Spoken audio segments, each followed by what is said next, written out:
Saudara-saudari yang dikasihi Tuhan, pengantar berikut ini sudah saya tayangkan minggu lalu, tapi di gereja Yosafat.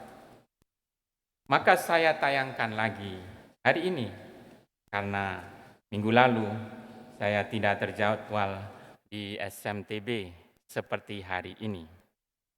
Pengantar ini berisi struktur Injil Matius. Kita akan mulai dengan yang kita kenal dengan istilah Injil Sinoptik, yaitu Injil Matius, Markus, Lukas. Ketiga Injil ini disebut sinoptik karena mempunyai struktur yang sama yang bersumber dari tradisi Markus. Markus hanya punya satu sumber, sementara Injil Matius dan Lukas memiliki sekurang-kurangnya 3 sumber. Injil Markus, sumber bersama yang disebut kel dalam diagram ini yang di bawah itu, dan sumbernya masing-masing yang disebut Matius S atau Lukas S, hanya Matius, hanya Lukas. Itu sebabnya kita mengenal beberapa kisah yang hanya ada di Injil Lukas, orang Samaria yang baik hati, perumpamaan tentang anak yang hilang, itu hanya di Injil Lukas. Tetapi ada juga beberapa hal yang bersama-sama antara Matius dan Lukas, tetapi tidak ada pada Injil Markus. Salah satunya sabda bahagia. Ada di Injil Lukas, ada di Injil Matius, tapi tidak ada di Injil Markus. Cukup jelas presentasinya ya. Next. Ini adalah struktur Injil Markus.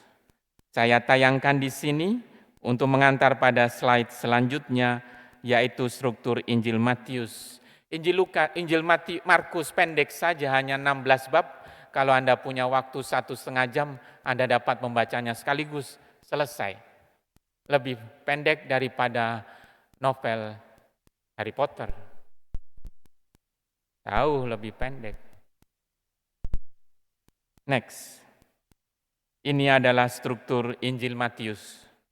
Kita dapat mengenali struktur Injil Markus yang memang diikuti oleh Injil Matius dan Injil Lukas sedemikian sehingga ketiganya mendapat sebutan Injil Sinoptik. Apa yang khas pada Injil Matius yang membuatnya menjadi panjang, 28 bab, paling panjang di antara keempat Injil? Benar, yang dicetak merah itu 5 khotbah besar. Khotbah di bukit, petunjuk kepada para murid, perumpamaan-perumpamaan tentang kerajaan Allah, arti mengikuti Yesus, dan khotbah tentang akhir zaman. Next. Kutipan Injil Matius yang dibacakan hari ini adalah bagian dari khotbah kedua, petunjuk kepada para murid. Bunda Gereja memandang penting petunjuk kepada para murid ini yang berarti kepada kita semua juga. Sehingga satu bab 10 dibacakan dalam 3 pekan. Minggu biasa ke-11, ke-12, dan hari ini ke-13. Dalam homili 2 pekan yang lalu, pekan biasa ke-11, khotbah kedua ini saya sebut sebagai pembicaraan kerasulan, Apostolic Talks, yang isinya memang nasihat dan petunjuk Tuhan Yesus kepada murid-muridnya pada waktu itu, yang berarti juga kepada kita murid-muridnya sekarang ini. Next. Apa frase kunci bacaan Injil 2 pekan lalu? Saya mengundang Anda untuk melihatnya dalam rangkaian 3 pekan, supaya kita melihatnya dalam satu rangkaian, bukan sepotong-sepotong setiap pekan. 2 minggu yang lalu kita merenungkan tentang bahwa para murid waktu itu, juga kita semua yang adalah murid-murid Tuhan di zaman ini, dipanggil dan diutus. 2 sisi dari satu hal yang sama, kemuritan kepada Tuhan Yesus. Tidak ada panggilan tanpa perutusan. Saya ini murid Tuhan Yesus, saya dipanggil sebagai murid-muridnya, tapi tidak pernah melakukan apapun untuk menjawab panggilan itu. That's mimpi di siang bolong, angan-angan belaka. Demikian juga tidak ada perutusan tanpa panggilan. Merasa melakukan hal-hal yang besar, yang baik, merasa sudah melakukan hal-hal yang besar dan baik sebagai murid Tuhan. Orang yang demikian bisa terperosok pada kesombongan rohani, merasa bahwa semua yang baik dan berhasil ini adalah usahaku sendiri, kekuatanku sendiri. Kesombongan rohani semacam ini menghasilkan buah yang dalam bahasa Jawa gapuk, tampak cemerlang di kulitnya, tetapi keropos di dalamnya, tidak bertahan di tengah tantangan dan pencobaan. Dua sisi dari semangat kemuritan yang sejati ini direnungkan dalam frasa yang indah di akhir bacaan Injil 2 pekan yang lalu. Engkau telah memperolehnya dengan cuma-cuma, maka berikanlah juga dengan cuma-cuma. Next. Apa frase pokok bacaan Injil minggu lalu? Dua hal senada, jangan takut dan jangan khawatir.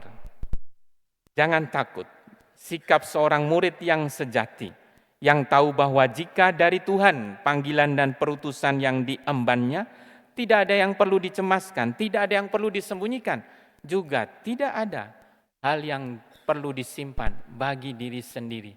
Tidak boleh orang lain tahu, tidak boleh orang lain ambil, tidak boleh orang lain pegang. Senada dengan frasa kunci pertama ini, jangan khawatir, seorang murid yang sejati tahu mana yang dapat dan perlu dikuasai dan mana yang di luar kuasanya. Apa itu? Diagram alur berikut ini mungkin dapat membantu. Next, saya mendapatkannya dari seorang guru Hindu. Di YouTube ada. Do you have a problem in life? No? Then why worry? Punya masalah dalam hidup? Tidak. Mengapa khawatir? Do you have problem in your life? Yes. Can you do something about that? Yes. Then why worry? Punya masalah dalam hidup? Ya. Bisa melakukan sesuatu atas masalah itu? Bisa. Ya, lalu mengapa khawatir?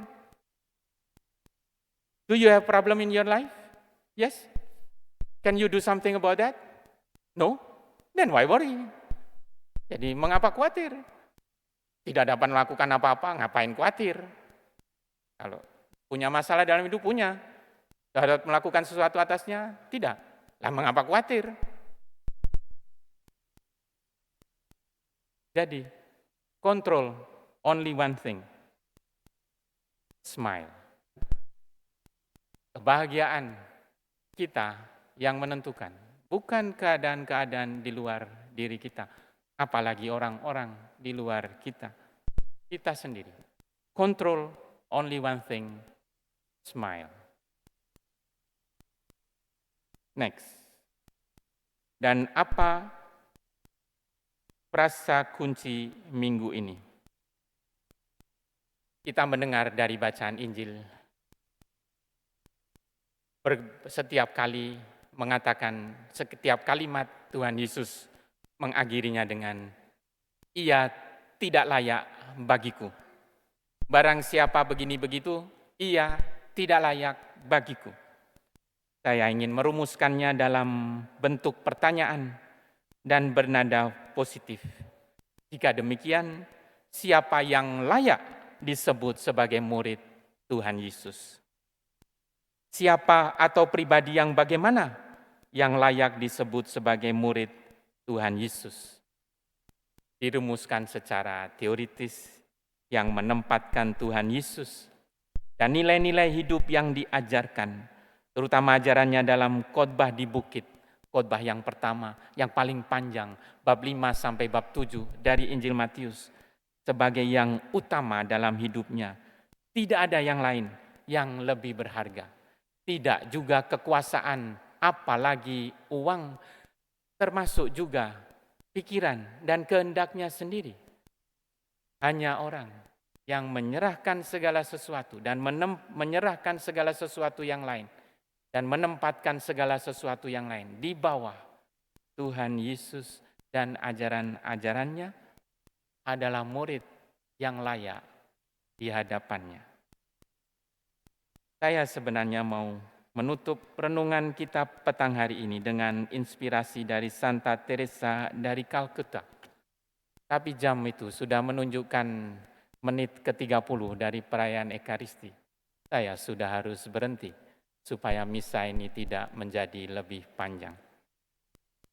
Saya menutupnya dengan doa dari Santo Ignatius Loyola ini.